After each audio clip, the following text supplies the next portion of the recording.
सभी को राम राम। मैं हूं अंकित सिंह। आजकल विज्ञापनों का काफ़ी दौर चल रहा है और हमेशा किसी भी चीज़ को प्रोत्साहित करने के लिए विज्ञापन तो सर्वोपरि रहे ही हैं। अपने किसी ब्रांड को लेकर ले लीजिए या किसी भी चीज़ को लेकर ले लीजिए, अगर हम देखें तो विज्ञापन ही एक ऐसी चीज़ है जो संसार के या कह सकते हैं कि दुनिया में ज़्यादातर लोगों से जुड़ाव का एक साधन के रूप में हम देख सकते हैं। विज्ञापनों के द्वारा लोग अपनी वस्तुओं का प्रचार प्रसार करते हैं और हमारे भारतीय लोगों का एक नज़रिया भी रहता है कि जो वस्तु वगैरह अगर हम उसे किसी न्यूज़ चैनल या किसी के माध्यम से अगर देखते हैं तो उसका एक अलग इफ़ेक्ट रहता है और लोग अगर वह अच्छी है या नहीं है ये बाद में सोचते हैं, लेकिन उसका पहले प्रयोग में लाने के लिए पहले सोचते हैं। हालांकि कुछ एक विज्ञापन ऐसे भी रहते हैं जिन पर विशेष ध्यान दिया होना चाहिए, क्योंकि ऐसा नहीं है कि जो विज्ञापन आ गया है वो बिल्कुल ठीक ही है, सटीक है, क्योंकि जो कंपनी अपना विज्ञापन दे रही है वह मोटी रकम देकर अपना विज्ञापन का प्रचार प्रसार करवा रही है।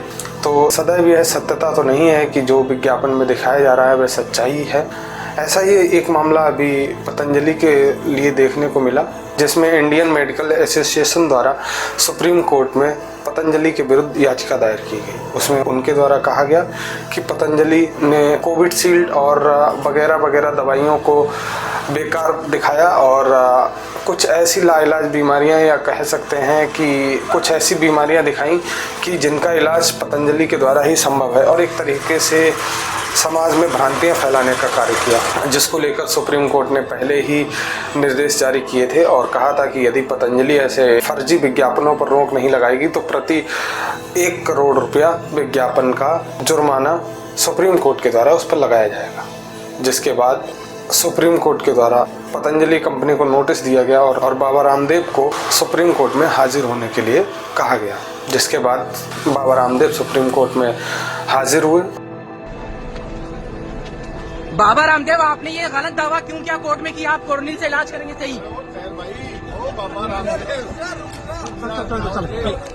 और उन्होंने सुप्रीम कोर्ट से माफ़ी मांगी और इसके बाद सुप्रीम कोर्ट ने एक कह सकते हैं फटकार के रूप में कहा कि आप ऐसे फर्जी विज्ञापनों को ऐसे ही प्रसारित नहीं कर सकते, जिस पर उनके द्वारा कहा गया कि उनके जो मीडिया विभाग है उसके द्वारा ऐसे विज्ञापन प्रसारित किए गए जिन पर उन्हें खेद है और उन्होंने भविष्य में ऐसा ना करने के लिए माफ़ी मांगी। जिस पर सुप्रीम कोर्ट के द्वारा कहा गया कि केंद्र सरकार को ऐसे विज्ञापनों पर स्वयं संज्ञान लेना चाहिए था।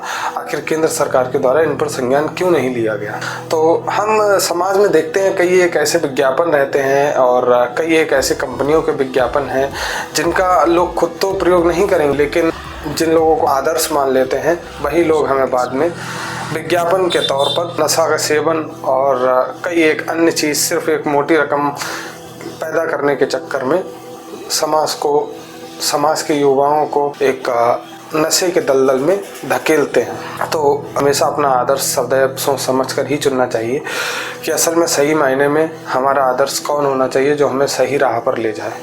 और हमेशा यह सत्यता नहीं रहती है कि जो विज्ञापन में दिखाया जा रहा है वह ठीक ही है, क्योंकि विज्ञापन प्रायः सिर्फ और सिर्फ कंपनियां इसलिए बनाती हैं विज्ञापन ताकि उनके प्रोडक्ट की अधिक से अधिक बिक्री हो सके। किसी भी चीज़ पर आंख मूंद कर भरोसा करना ठीक नहीं। आप भी विज्ञापनों को लेकर अपनी राय अवश्य कमेंट्स के माध्यम से रखें। फिर मिलेंगे किसी एक नए टॉपिक के साथ। तब तक के लिए नमस्कार। अपना कीमती समय देने के लिए बहुत बहुत धन्यवाद।